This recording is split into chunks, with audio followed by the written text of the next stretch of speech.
Assalamualaikum warahmatullahi wabarakatuh. Ya, terima kasih Bapak Ibu Guru SDN 2 Purwosari. Alhamdulillah wa syukurillah, kita panjatkan kepada Allah Subhanahu wa taala karena hari ini kita sudah diberikan kesehatan, rahmat dan juga hidayah untuk bisa berkumpul di kelas 5 SDN 2 Purwosari dalam acara menyebarkan pemahaman dan penerapan budaya positif CGP Angkatan 9 Jalmasari SDN 2 Purwosari Kabupaten Blora.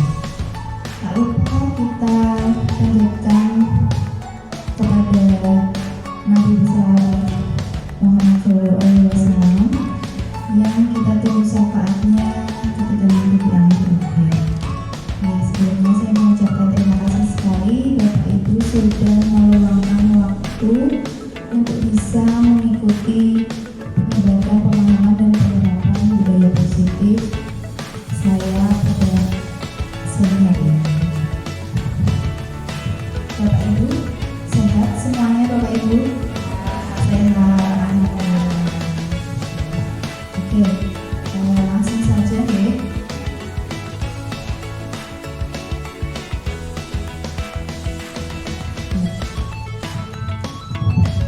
Kali ini saya akan menyampaikan tujuan pendidikan menurut Ki Hajar Dewantara. Nah, di sini menurut Ki Hajar Dewantara, tujuan pendidikan adalah menuntun segala kodrat yang ada pada anak-anak agar mereka dapat mencapai keselamatan dan kebahagiaan yang setinggi-tingginya, baik sebagai manusia maupun sebagai anggota masyarakat. Oleh sebab itu, pendidik itu hanya dapat menuntun tumbuh atau hidupnya kekuatan kodrat yang ada pada anak-anak agar dapat memperbaiki lakunya, bukan dasarnya, hidup dan tumbuhnya kekuatan kodrat anak. Jadi Ki Hajar Dewantara itu mengibaratkan seorang pendidik itu seperti petani. Nah, di sini kita tidak bisa mengubah kehidupan anak karena pada dasarnya mereka sudah punya dasar untuk hidup gitu. Jadi kita hanya menuntun supaya anak itu bisa memperbaiki perilakunya dan tumbuh sesuai dengan kekuatan kodrat anak. Nah, kita dalam mendidik itu harus disesuaikan dengan kodrat zaman dan juga kodrat alam. Kalau kodrat alam itu disesuaikan dengan lingkungan sosialnya, kultur budayanya, seperti itu. Kalau misalkan kodrat zaman, berarti sekarang kan zaman milenial nih Bu, dan juga anak-anak harus mempunyai kemampuan abad 21 yang menguasai IT, kemudian communication, critical thinking, dan sebagainya. Lanjut. Nah, untuk menumbuhkan kekuatan kodrat anak yang sesuai dengan kodrat zaman dan kodrat alam di sekolah, itu perlu adanya budaya positif. Nah, apa itu budaya positif? Budaya positif di sekolah yaitu nilai dan kebiasaan di sekolah yang berpihak pada murid agar mereka dapat berkembang menjadi pribadi yang kritis, penuh hormat, dan bertanggung jawab sesuai dengan profil pelajar Pancasila. Di sini sudah disebutkan ada 6 profil pelajar Pancasila, ada kebenekaan global, beriman kepada Tuhan Yang Maha Esa, bergotong royong, kreatif, bernalar kritis, dan juga mandiri. Nah, diharapkan dengan adanya budaya positif di sekolah yang berupa kebiasaan, nah itu anak-anak bisa berubah karakternya. Nah, di sini saya akan menyebutkan konsep utama budaya positif. Yang pertama adalah perubahan paradigma belajar. Yang kedua, disiplin positif. Yang ketiga, kebutuhan dasar manusia. Yang keempat, motivasi perilaku manusia. Yang kelima, restitusi posisi kontrol guru. Yang keenam, keyakinan kelas. Dan yang ketujuh, segitiga restitusi.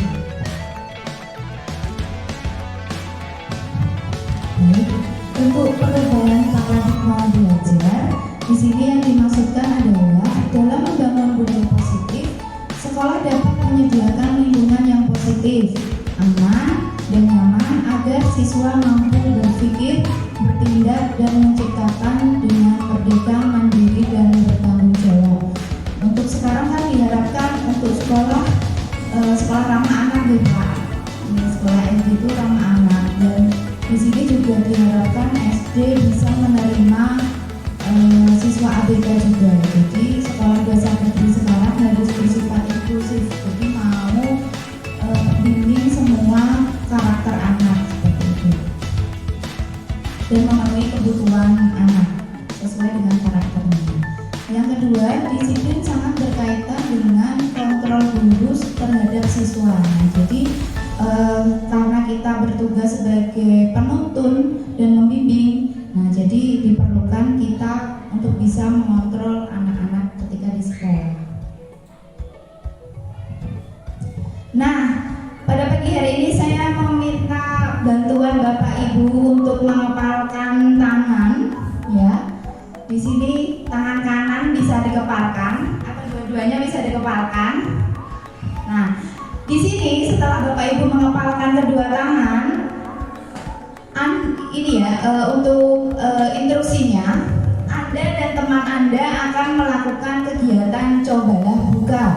Nah, nanti mungkin dengan teman sebelahnya ya Bapak Ibu, Anda bayangkan petugas Anda adalah mengepalkan salah satu tangan saja, salah satu tangan. Kemudian coba Anda bayangkan bahwa Anda menyimpan sesuatu yang sangat berharga di kepalan tangan Anda ini.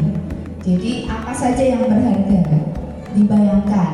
Kemudian Anda perlu menjaga benda tersebut sekuat tenaga Anda karena begitu pentingnya untuk kehidupan Anda. Jadi yang Anda simpan ini sangat penting. Tugas rekan Anda adalah mencoba dengan segala cara untuk membuka kepalang tangan Anda. Teman Anda boleh membujuk, menghardik, menggoda, bahkan menawari Anda dengan uang agar Anda bersedia membuka kepalang tangan Anda. Jadi kira-kira Anda mau membuka atau tidak? Coba Bapak Ibu. Pak Kasman jelas tidak mau dengan lantang ya Pak. Kenapa Pak? Karena itu merupakan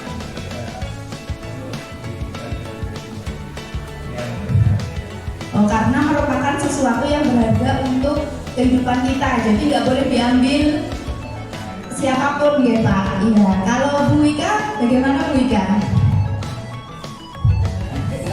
Oh, dibuka apa enggak Bu?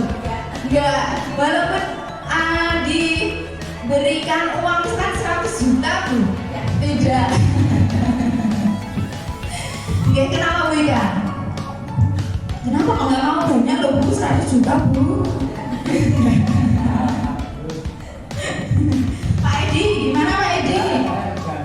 Tergantung, kalau Pak Edi tergantung. Tergantungnya kenapa Pak Edi? Kalau mau dibuka, kalau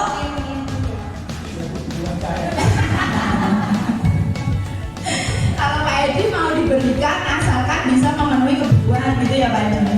Ya berarti kebutuhan selamanya Pak Edi.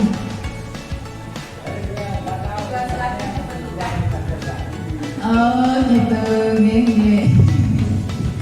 Ya, jadi kita mau membuka atau tidak itu sesuai hanya kita yang bisa mengontrol ya Bapak Ibu. Jadi terserah kita, ada yang mau membuka dengan cara tertentu dan ada yang tidak mau.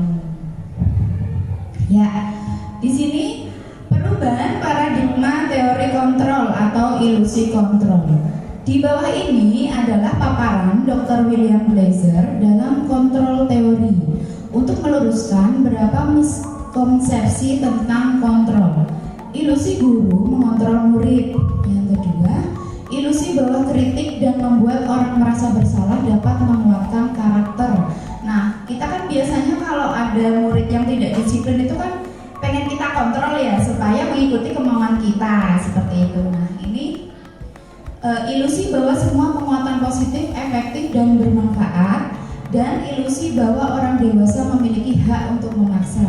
Apalagi kita merasa lebih dewasa daripada murid kita, otomatis kita menginginkan murid kita untuk mengikuti kemauan kita dengan tujuan supaya murid kita itu bisa menjadi lebih baik seperti itu.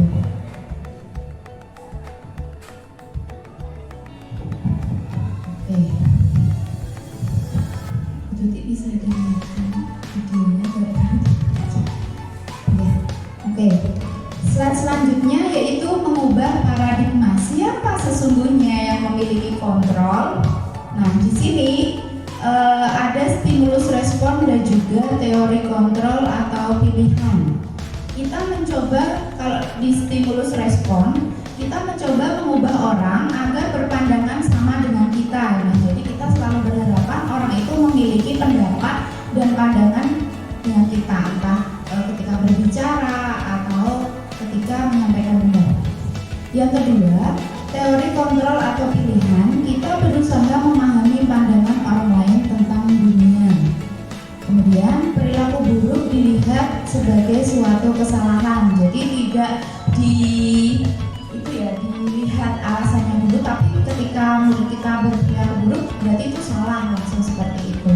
Kalau yang teori kontrol atau pilihan, semua perilaku memiliki tujuan, jadi kita gali dulu alasannya apa. Ya, masalahnya apa, betul Pak.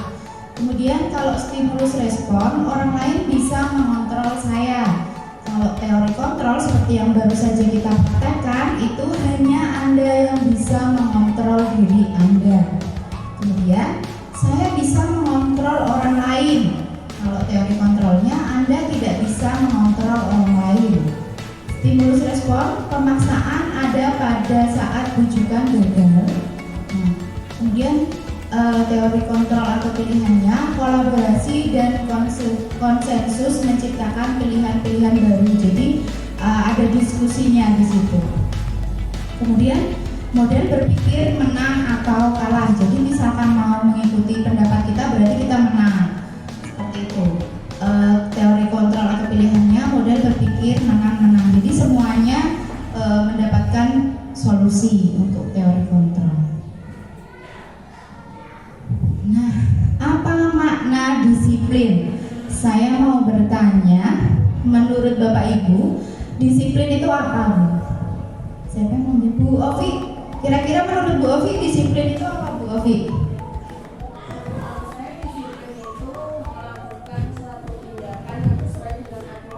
Ya, disiplin menurut Bu Ovi adalah melakukan suatu tindakan sesuai dengan aturan. Ada pendapat yang lain? Barangkali Bu Tuti sama atau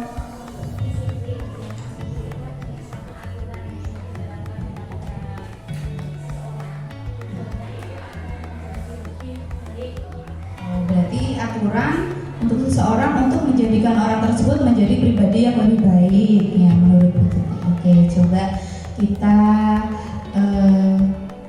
nah di sini makna kata disiplin telah berubah menjadi sesuatu yang dilakukan seseorang pada orang lain untuk mendapatkan kepatuhan, betul ya? Kaitannya dengan aturan dan juga supaya patuh berarti mengharapkan orang itu menjadi lebih baik, gitu ya. Kecenderungan umum adalah menghubungkan kata disiplin dengan ketidaknyamanan, bukan dengan apa yang kita hargai atau pencapaian atau tujuan mulia. Kemudian disiplin adalah kemampuan memerintah diri sendiri dalam mengontrol dan menguasai diri untuk memilih tindakan yang mengacu pada nilai-nilai yang kita hargai dengan penuh tanggung jawab tanpa diperintah dari orang lain. Kemudian sebagai pendidik, nah ini kaitannya pendidik dengan disiplin positif. Tujuan kita adalah menciptakan anak-anak yang memiliki disiplin diri sehingga mereka bisa berperilaku dengan mengacu pada nilai-nilai kebajikan universal dan memiliki motivasi intrinsik bukan ekstrinsik. Jadi mengharapkan anak-anak itu supaya disiplin itu sadar dari kemauan diri sendiri, ya unsur intrinsik, bukan karena takut dengan gurunya atau takut mendapat hukuman atau malu kepada teman gitu, tapi memang saya membutuhkan ini supaya saya menjadi seseorang yang lebih baik. Disiplin positif merupakan salah satu cara menerapkan disiplin yang bertujuan untuk menumbuhkan kesadaran serta memberdayakan anak untuk melakukan sesuatu tanpa sodorkan ancaman maupun hukuman. Nah, di sini sebenarnya apa saja kebutuhan dasar manusia? Realitas atau kebutuhan setiap orang pasti berbeda. Ya, kita harus berusaha memahami pandangan orang lain tentang dunia. Jadi setiap orang itu digambarkan memiliki kebutuhan dasar yang ada di lingkaran ini, Bapak Ibu. Jadi yang pertama itu belonging. Jadi semua orang itu memerlukan kasih sayang, perlu dicintai. Kasih sayang di sini ada yang perlu dicintai. Kemudian ada lagi power. Nah, power ini orang pasti membutuhkan kekuatan, gitu. Jadi kekuatan di sini dalam artian mungkin bisa jabatan, ya, kekuatan power. Kemudian yang ketiga adalah freedom, kebebasan. Jadi setiap orang itu butuh kebebasan, baik dalam menentukan jalan hidup atau pilihannya dalam hidupnya. Yang keempat adalah orang itu membutuhkan fun, kesenangan, supaya tetap happy, gitu ya. Jadi ini semuanya berhubungan. Dan yang terakhir adalah survival. Jadi survival di sini setiap orang itu butuh untuk mempertahankan hidup, untuk bertahan hidup. Jadi seperti makanan, kemudian pakaian, tempat tinggal. Nah, itu masuknya di survival. Nah, ini kebutuhan dasar manusia yang diperlukan untuk hidup. Ya, kemudian ini kita coba memecahkan kasus, ya Bapak Ibu, berdasarkan 5 dasar kebutuhan manusia. Tadi ada apa saja Bapak Ibu? Belonging, survival, belonging kasih sayang, survival bertahan hidup, kekuatan, freedom kebebasan, dan fun kesenangan. Baik, coba di kasus yang pertama ini Bapak Ibu. Nah, di sini ada Ibu Nana, guru kelas 5 di SD Nusantara, sedang bingung menghadapi salah satu muridnya di kelas yang bernama Bayu. Beberapa murid telah datang dan mengeluh Bayu yang sering meminta bekal makan siang. Mereka dengan paksa. Jadi Bayu itu sering minta makan siang, ngompas ya Bapak Ibu. Kalau di sini, jika Anda menghadapi situasi seperti Ibu Nana, apa yang akan Anda lakukan? Menurut Anda, kira-kira apa alasan Bayu melakukan hal itu berdasarkan 5 kebutuhan dasar manusia tadi Bapak Ibu? Oke, ini kasusnya ada anak kelas 5 bernama Bayu suka mintain makanan teman-temannya. Nah, sebagai gurunya Ibu Nana harus bagaimana? Gitu. Dan kira-kira alasan Bayu melakukan sering minta makanan itu kira-kira apa? Coba Bapak Ibu. Coba saya punya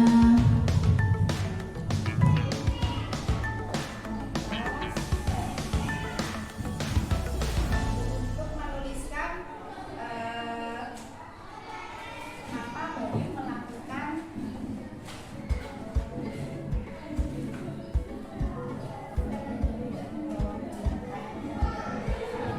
Saya bagikan kertas, ditulis alasannya ya Bapak Ibu. Apa yang harus dilakukan Bu Nana dan alasan Bayu kenapa kok mintain temannya makanan terus? Kenapa?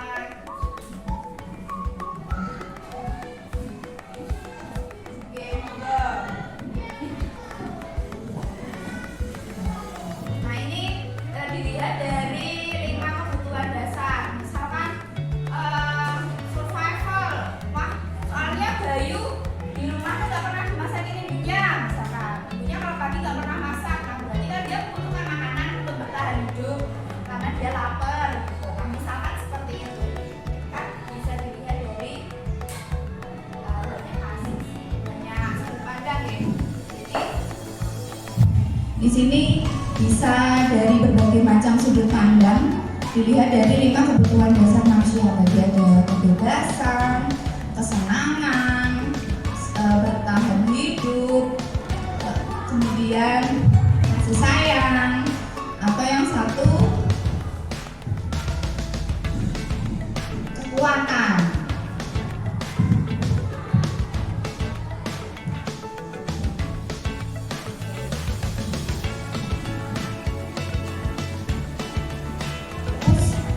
ditanyakan lagi, seharusnya bagaimana sikap Bu Nana dalam menghadapi salah satu muridnya yang seperti ini?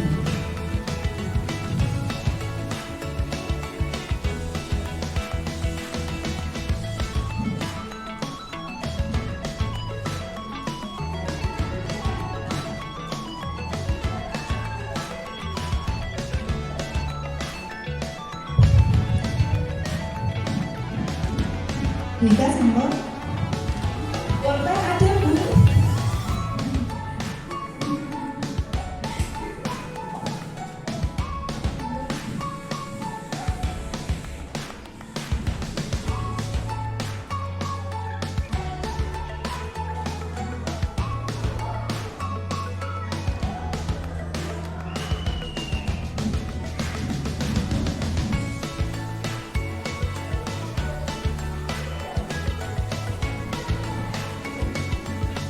Sampel, Bu Neneng, Sampel. Bu Neneng.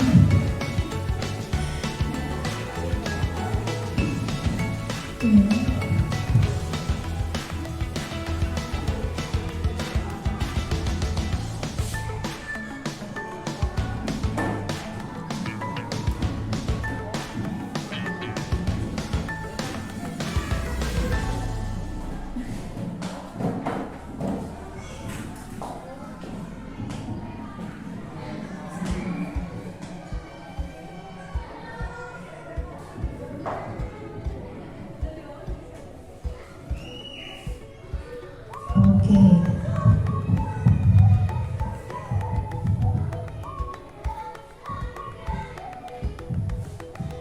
Bu Ovi, sudah Bu Ovi? Sudah. Ya, kalau menurut Bu Ovi, bagaimana Bu Ovi?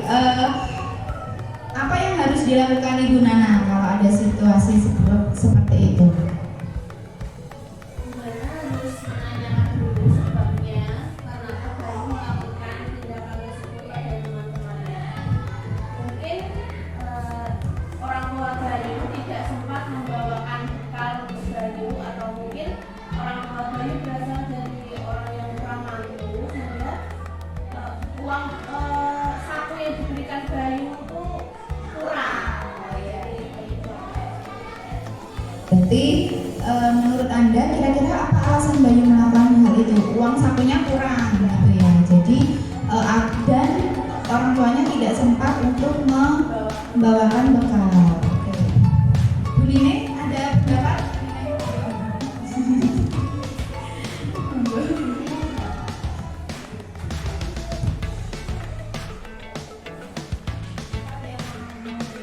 Nine?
Jadi betul kita harus mencari dulu alasannya kenapa Bayu melakukan hal ini. Kemudian Ibu Nana betul yang akan dilakukan yaitu menegur Bayu atau mencari alasan Bayu itu tidak di depan teman-temannya, karena kalau di depan teman-temannya kan bisa saja dia merasa terintimidasi ya, ada rasa malu, ada rasa takut seperti itu. Coba kita, nah di sini dalam konteks penerapan disiplin positif, Ibu Nana sebaiknya mencari tahu dulu alasan Bayu melakukan tindakan tersebut agar mengetahui kebutuhan mana yang sedang sedang berusaha dipenuhi oleh Bayu. Jadi di sini survival yang tadi berdasarkan 5 kebutuhan dasar manusia. Bayu lapar dan orang tuanya tidak membawakan bekal makan siang. Betul tadi Bu Ovi ya. Jadi tidak sempat masak karena sibuk misalkan. Nah di situ Bayu berarti memenuhi kebutuhan hidupnya untuk bertahan hidup karena dia lapar. Terus yang kedua, supaya teman-temannya itu mau perhatian ke Bayu, jadi caper gitu. Jadi dimintain kalau dimintain kan berarti nanti teman-temannya ada yang marah, ada yang seperti itu. Terus kemudian power. Nah di sini Bayu merasa hebat karena temannya jadi takut dan menuruti keinginannya. Dia ingin menunjukkan kekuatannya, kayak seolah-olah jadi kayak preman gitu ya, preman sekolah, preman cilik gitu. Nah, itu dia ingin menunjukkan kekuatannya. Kemudian yang keempat adalah freedom. Jadi Bayu merasa bosan dengan bekal yang sudah dibawakan orang tua. Jadi dia pengen makan apa aja gitu. Jadi dia mintain temannya satu-satu dicobain, misalkan seperti itu. Terus yang kelima adalah fun. Dia tuh seneng kalau temennya kesel, godain temennya, usil. Nah, ketika temennya menunjukkan ekspresi, nah dia itu mempunyai kepuasan sendiri gitu. Nah itu dari kasus Bayu kita bisa melihat ternyata alasan itu bisa karena alasannya untuk memenuhi kebutuhan dasar manusia. Bisa dilihat dari berbagai sudut pandang. Baik, yang keempat, teori motivasi perilaku manusia. Nah, di sini perilaku manusia itu bisa ditentukan dari beberapa faktor. Seperti tadi kasus Bayu, untuk yang pertama adalah adanya motivasi eksternal. Jadi, untuk menghindari ketidaknyamanan atau hukuman. Biasanya seseorang melakukan sesuatu biar saya nggak dihukum, biar saya tetap nyaman-nyaman, aman-aman aja, berarti saya harus seperti ini gitu. Itu faktor dari eksternal. Kemudian yang kedua, untuk mendapatkan imbalan dari orang lain atau institusi, wah saya mau mengikuti lomba ini ya supaya nanti saya dapat hadiah, misalkan seperti itu. Itu juga motivasi eksternal. Kemudian yang paling terakhir itu adalah untuk menghargai diri sendiri. Jadi saya akan menjadi orang yang seperti apa apabila saya melakukannya. Jadi itu merupakan motivasi internal, tujuan dari disiplin positif. Jadi disiplin positif itu supaya motivasi internal ini menyadarkan anak-anak untuk melakukan disiplin positif tanpa paksaan. Jadi ada dari dalam dirinya sendiri, kesadaran sendiri. Nah, di sini konsep disiplin dengan identitas gagal. Nah, sebenarnya Bapak Ibu, saya mau tanya, kalau hukuman dan penghargaan itu sebenarnya penting atau tidak ya untuk anak-anak? Penting ya Pak? Kenapa Pak Kusna? Hukuman kan diberikan atas dasar kesalahan, biar kita memberikan suatu bimbingan karena itu bisa berbuat lebih baik. Kemudian kalau itu apa tadi yang satu penghargaan itu diberikan untuk memotivasi anak agar bisa terus mengembangkan bakatnya, sehingga ini sudah dapat memotivasi teman yang lain supaya bisa berbuat seperti dia. Jadi hukuman itu karena adanya kesalahan supaya istilahnya tidak diulangi lagi gitu ya Pak. Terus kemudian kalau penghargaan itu memberikan motivasi supaya anak-anak itu bisa menjadi lebih baik. Tapi kalau menyikapi fenomena sekarang ya Pak, kalau ada di media sosial yang sudah banyak beredar itu kan, kalau misalkan guru, karena sekarang ada undang-undang perlindungan anak ya Pak, itu guru itu kok nggak boleh memberikan hukuman gitu ya Pak. Banyak sekali kasus yang muncul, misalkan diberikan hukuman seperti ini tidak fisik, tapi orang tuanya kan kebanyakan terus tersinggung gitu. Itu ribet ya Pak? Itu sebenarnya Mbak. Jadi dengan sekarang peraturan hukum itu masih proses berkembang. Contoh seperti kejadian ada mungkin hanya sekitar mencubit atau dilakukan, kemudian karena ini ada dasar hukum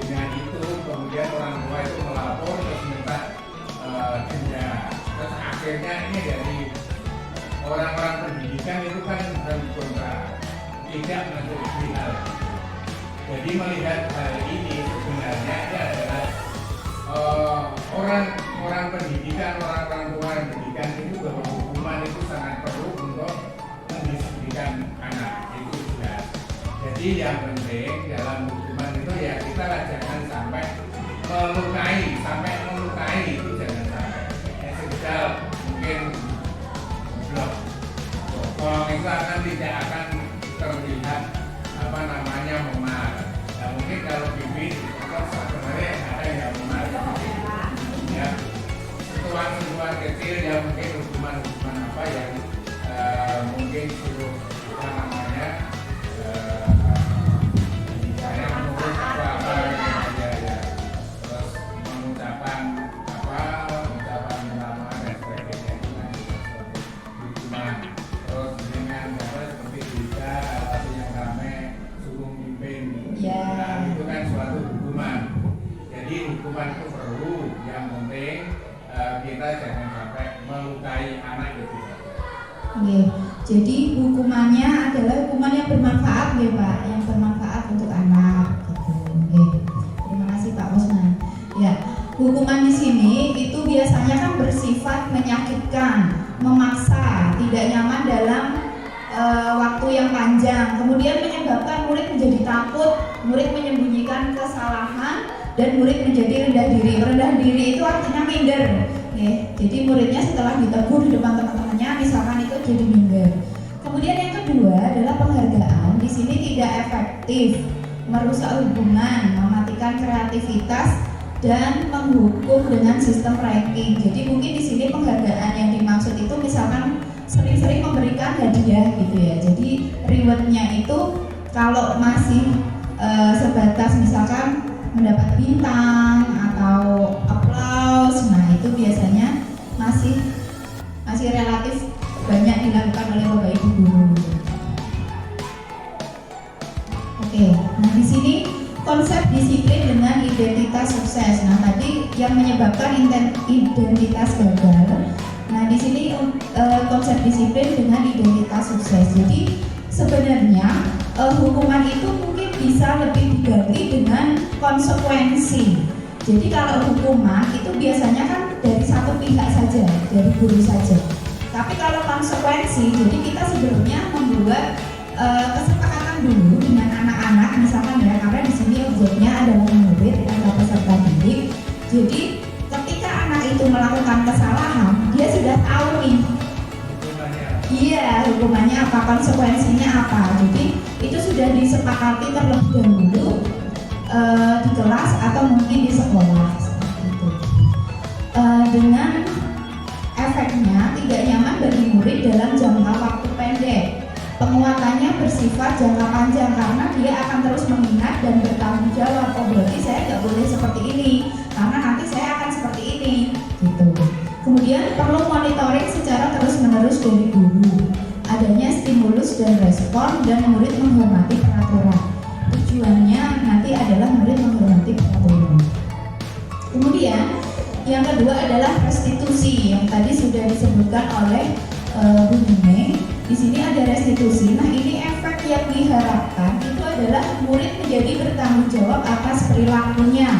Nah nanti restitusi seperti apa akan ada penjelasannya. Kemudian fokus pada pemecahan masalah jangka panjang. Murid menghormati dirinya dan orang lain.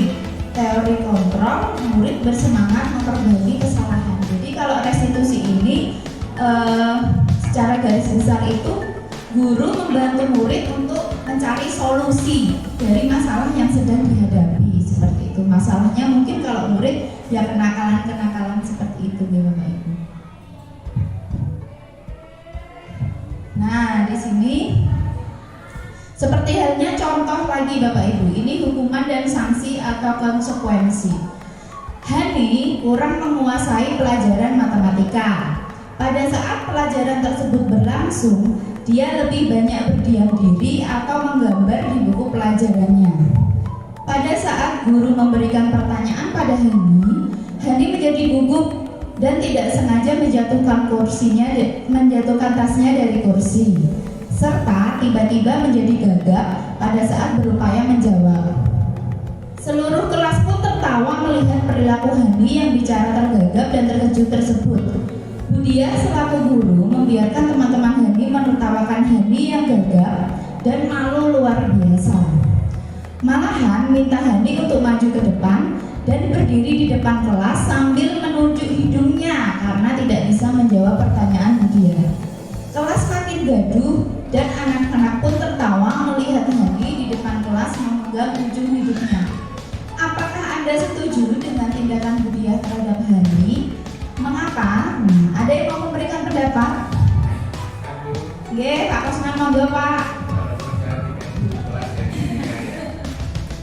Jadi gini, misalnya ada kasus seperti itu, ada anak yang ditertawakan satu kelas, jangan terus kita mendukung anak yang tidak. Justru kita fokusnya biar anak itu diam bagaimana. Ya, kita bisa mengalihkan pertanyaan itu kepada anak yang mungkin menertawakan yang pertama. Kita pilih bisa ya. Kalau nggak bisa kita pilih lain. Pasti kelas itu akan diam. Sehingga kita dengan kelas yang diam itu kita bisa memberikan solusi atau saran kepada tolong jangan melakukan. Belum tentu pertanyaan yang saya berikan kepada ini ya, itu kamu bisa menjawab. Hargai dulu biar bisa menjawab bisa dan tidak salah atau benar nggak apa. Kalau saya seperti itu penanganan yang pertama, jangan langsung mendukung.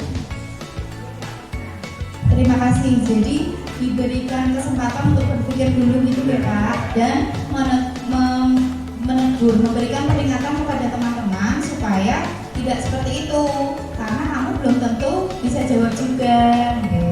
Supaya Hani ini merasa dihargai juga seperti itu. Kemudian, menurut Anda tindakan Budia terhadap Hani adalah sebuah hukuman atau konsekuensi? Menyuruh Hani menjawab, kemudian Hani tidak bisa, terus Hani diminta untuk ke depan memegang hidung. Nah, berarti itu menurut Bapak Ibu hukuman atau konsekuensi? Hukuman, jelas ya. Karena bersifatnya mendadak dan satu arah saja, dari guru saja, seperti itu. Karena sebelumnya kan tidak ada pembahasan tentang keyakinan kelas. Nah, mari kita berlatih nih Bapak Ibu. Nah, ini ada beberapa kasus. Nanti kita jawab secara klasikal saja bersama-sama. Apakah ini termasuk hukuman atau konsekuensi? Gitu ya? Siap? Kuis ini Bu, kuis. Oke. Mencatat 100 kali di dalam buku kalimat saya tidak akan terlambat lagi karena terlambat ke sekolah. Itu termasuk hukuman atau konsekuensi Bapak Ibu? Konsekuensi atau hukuman? Saya menurut saya hukuman. Oh, Pak Kosman hukuman. Bu Tuti konsekuensi, Bu Ika? Konsekuensi. Oke, kita simpan dulu jawabannya. Terus yang nomor 2, lari mengelilingi lapangan basket 2 kali karena terlambat hadir di sekolah.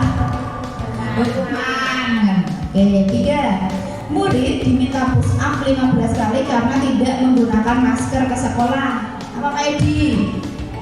Hukuman. Oke. Menggantikan kertas tugas teman yang telah dicoret-coret. Konsekuensi. Oke. Membersihkan tumpahan air di meja tulis karena tersenggol pada saat belajar. Konsekuensi. Murid disuruh untuk mengenakan sepatu seharian di sekolah karena tidak mengenakan sepatu hitam. Jadi harusnya pakai sepatu hitam, tapi dia pakai sepatunya coklat gitu misalkan.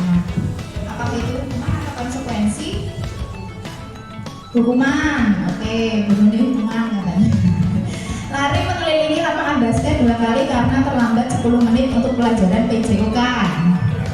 Hukuman. Nah, jelas. Oke, kita cek jawabannya. Ding ding.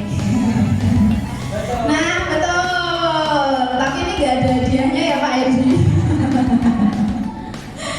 Hadiahnya apa?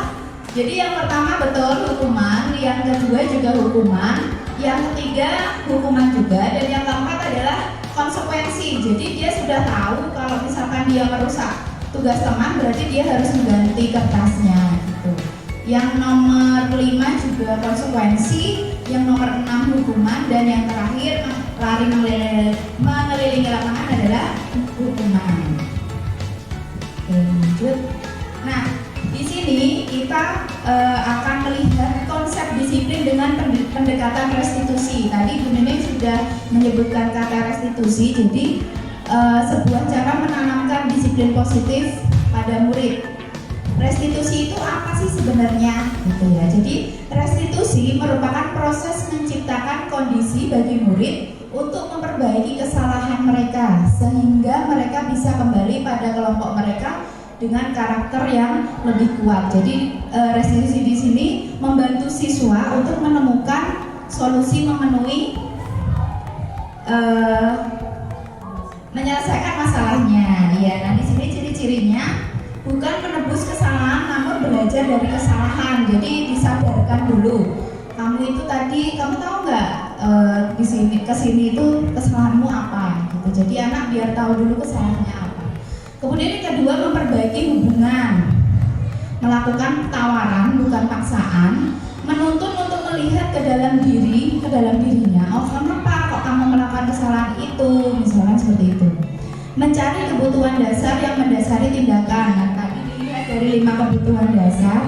Kemudian fokus pada karakter bukan tindakan, menguatkan dan fokus mencari solusi. Nah, itu ciri-ciri dari restitusi. Nah, di sini di dalam restitusi ini kita sebagai guru itu memiliki 5 posisi kontrol. Yang pertama adalah penghukum. Pokoknya kalau ada yang salah langsung dihukum gitu. Nah, berarti kita berada di posisi penghukum. Kemudian ada pembuat rasa bersalah. Nah, saya masih suka di sini Bapak Ibu. Pembuat rasa bersalah. Jadi menegur anak supaya dia merasa bersalah dulu. Nah, saya masih di posisi ini. Terus ada juga yang di posisi teman. Jadi kalau di posisi teman misalkan guru sering mengucapkan kata-kata seperti ini, ayolah dikerjakan. Ayo kalau dikerjakan anak-anak. Jadi menganggap anak-anak itu masih sebagai teman. Kemudian ada yang posisinya pemantau dan juga manajer. Nah, di sini yang paling ideal itu adalah posisi manajer. Jadi di sini diharapkan Bapak Ibu guru itu bisa mengajak anak untuk berbincang, mencari penyebab, kemudian mencari solusinya. Gitu. Anak diajak mencari solusi. Nah, itu kan susah ya Bapak Ibu. Karena kalau anak-anak biasanya melakukan kesalahan kita itu dari emosi. Udah meluap-luap gitu, udah keluar api gitu ya. Nah, untuk manajer memang butuh proses, tidak bisa langsung. Nah, di sini ada perbedaan antara penghukum, pembuat rasa bersalah, teman, pemantau, dan manajer. Jadi kalau yang manajer ini gurunya biasanya mengajukan pertanyaan-pertanyaan dulu. Jadi diajak diskusi dulu, dipanggil dulu, diajak berdiskusi, ditanya, kamu ada masalah apa di rumah? Misalnya seperti kok datanya terlambat terus, misalnya seperti itu. Kemudian apa yang kita yakini? Jadi sebelumnya kan kita sudah membuat keyakinan kelas. Nah di situ ditanyakan apakah kamu meyakini sudah melakukan keyakinan kelas yang kita buat dengan datang terlambat gitu. Jadi anak itu disadarkan secara jadi dia biar sadar sendiri gitu kesalahan apa yang sudah dia buat seperti itu. Jadi murid meletakkan dirinya sebagai individu yang positif dan dunia berkualitas, tidak langsung serta-merta menyalahkan, tapi diberi dukungan dulu, diberi dukungan positif terlebih dahulu. Oke, ini nanti bisa sharing lebih dalam lagi ya Bu untuk posisi kontrol dulu. Nah, di sini ada contoh-contoh pernyataan-pernyataan. Nah, ini Bapak Ibu coba kira-kira nanti saya suka memberikan pernyataan pada murid yang mana nih? Apakah saya termasuk penghukum, teman, pemantau, atau manajer gitu. Jadi kalau pembuat orang merasa bersalah itu biasanya yang diucapkan tuh seperti ini, saya kecewa sekali dengan kamu, kok kamu kayak saya kemarin Bapak Ibu kamu tuh kok sudah tahu ada bel masuk, kok malah nggak masuk-masuk ke kelas. Itu Bu Dian tuh marah loh kayak gitu. Nah berarti kan biar itu biasanya dikatakan oleh membuat orang merasa bersalah, biar dia tuh merasa bersalah kalau dia sudah melakukan kesalahan karena nggak cepat-cepat masuk ke kelas setelah bel istirahat masuk berbunyi gitu. Terus yang penghukum itu biasanya kamu tidak pernah benar melakukannya. Udah sekarang kamu lari keliling lapangan. Nah, sekarang itu berarti penghukum. Terus kalau teman, biasanya ayolah lakukan demi ibu bapak. Dicoba lagi mengerjakan soal yang ini gitu. Misalnya itu berarti teman. Kemudian kalau manajer, biasanya setelah melakukan diskusi dan mencari dari yang masalah, nah itu biasanya dia menanyakan bagaimana kamu bisa menyelesaikan masalah ini. Nah itu manajer. Kemudian ada lagi yang kamu selalu yang paling terakhir, itu penghukum, sama dengan yang tadi. Nah ini ada kasus lagi. Sudah kita langsung ke keyakinan kelas. Nah di sini sebelum kita Bapak Ibu guru bisa menerapkan segitiga restitusi yang tadi sudah saya sebutkan dan penerapan posisi kontrol, di sini sebaiknya kita bisa membuat dulu keyakinan kelas. Jadi anak-anak itu sudah tahu konsekuensinya apa kalau misalkan tidak melakukan keyakinan kelas yang kita buat. Gitu.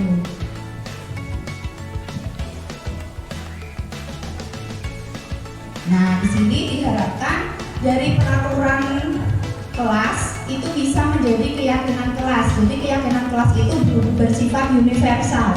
Misalkan bertanggung jawab, disiplin, mandiri gitu. Kalau peraturan kelas itu lebih detail gitu ya Bapak Ibu. Dari peraturan kelas nanti bisa dibuat keyakinan kelas. Diharapkan keyakinan kelas ini bisa membuat lingkungan positif. Kemudian setelah lingkungan kita sudah kondusif, positif, bisa menciptakan budaya positif di sekolah.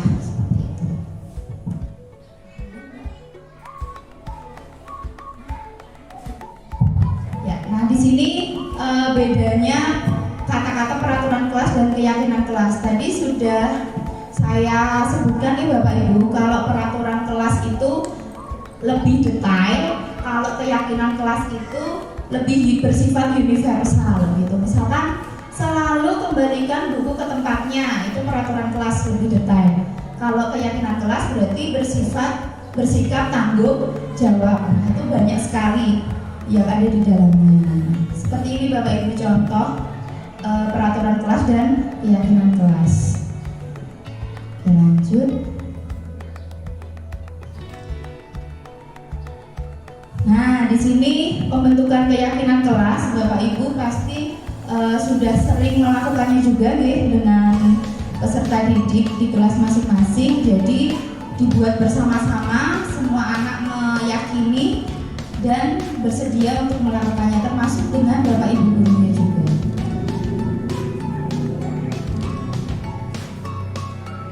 Nah, ini saya kemarin ketika membuat keyakinan kelas Bapak Ibu, bisa dilihat sebentar videonya.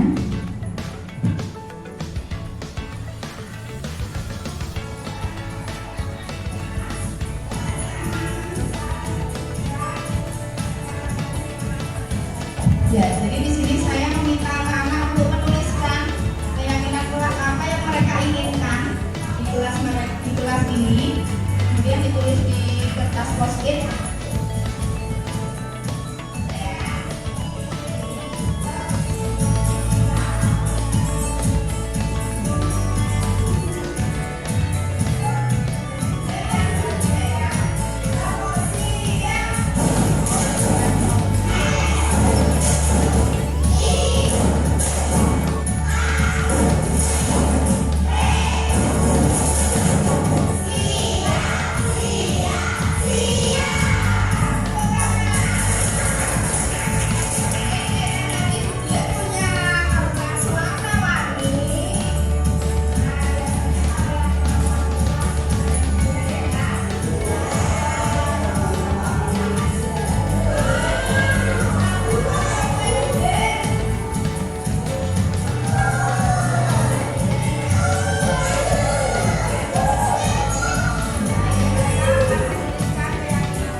timbul dengan peserta didik kita bisa menyelesaikan dengan segitiga restitusi. Nah, di sini tadi sudah beberapa kali saya sebutkan restitusi itu apa. Terus kemudian di restitusi itu ada langkah-langkah yang harus dilakukan.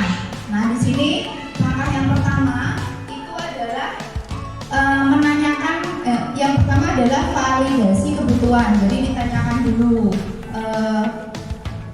masalahnya apa, seperti itu. Kemudian ada menstabilkan identitas. Jadi kita tidak serta-merta langsung menyalahkan anak, tapi kita meyakinkan anak kalau berbuat kesalahan itu sangat wajar.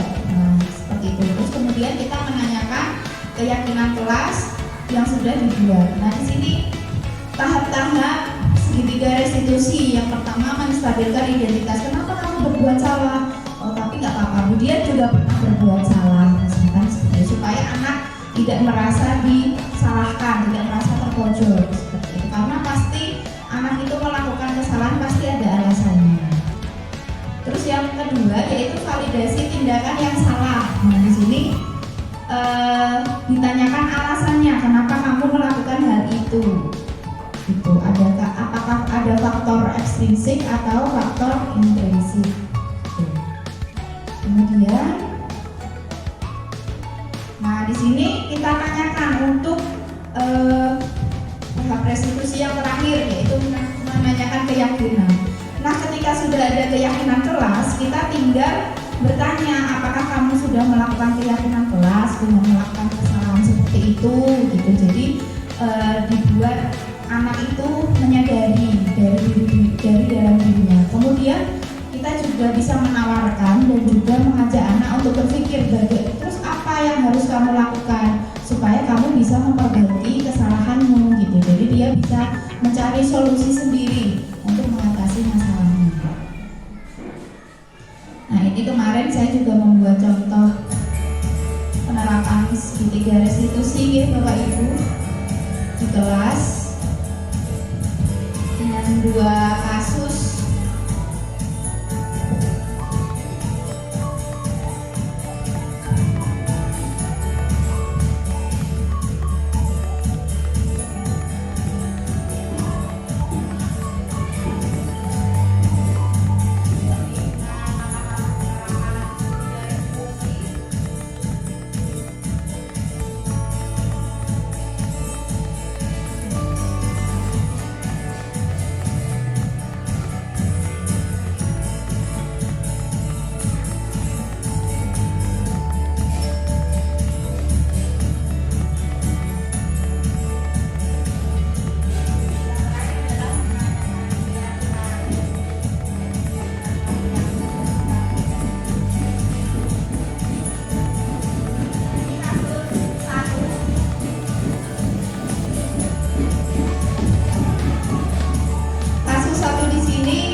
Sudah seringkali tidak mengerjakan PR, jadi saya melakukan penerapan segitiga restitusi. Ini juga kenapa saya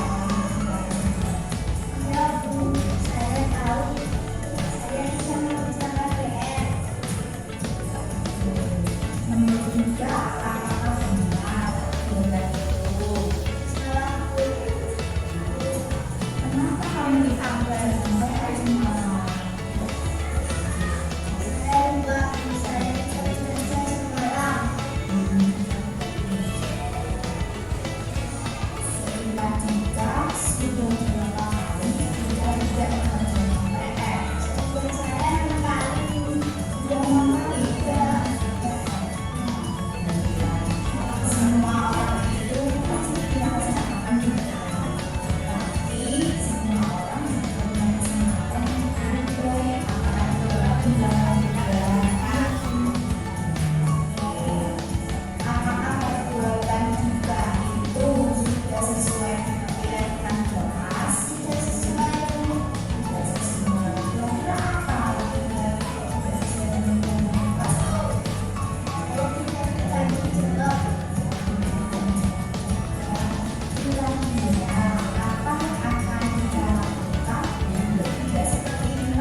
kalau siap kita kira-kira bedanya apa? Main, kurang sekarang main, ya. Main juga bisa membaca KPR dulu supaya tidak lupa, ya. Bisakah juga seperti itu? Bisa. Ibu menghargai keputusannya dan sabar menjadi lebih baik. Semoga Ida menjadi lebih baik lagi ya. Nah, sekarang Ida boleh istirahat. Terima kasih. Assalamualaikum warahmatullahi wabarakatuh. Nama saya Dika dari kelas 5. Saya senang diajak berdiskusi budian untuk mencari solusi supaya saya bisa berubah menjadi lebih baik dan rajin mengerjakan PR. Terima kasih budian. Wassalamualaikum warahmatullahi wabarakatuh. Saya tulis. Oke, jadi diharapkan untuk penerapan segitiga resolusi itu membantu siswa untuk menemukan solusi masalahnya gitu. Jadi siswa akan selalu mengingat dan bertanggung jawab terhadap dirinya sendiri. Seperti itu ya Bapak Ibu. Oke.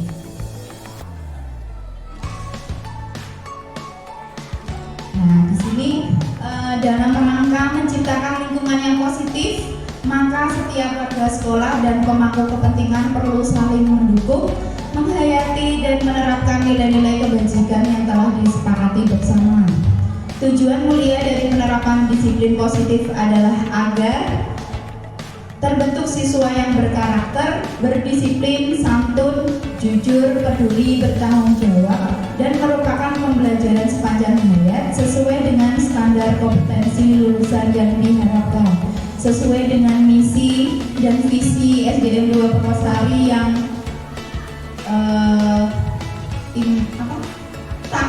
cakap dan intak dan cakap ya Bapak Ibu. Jadi memang kita semua menginginkan siswa-siswi yang memiliki karakter dan juga akhlak yang mulia seperti itu. Dan saya percaya penerapan disiplin positif ini tidak secara instan, membutuhkan proses. Mari kita bersama-sama untuk selalu belajar untuk menerapkan disiplin positif untuk menciptakan peserta didik yang berkarakter. Terima kasih waktunya Bapak Ibu. Sekian dari saya. Mohon maaf apabila ada perkataan yang salah. Saya tutup. Wassalamualaikum warahmatullahi wabarakatuh.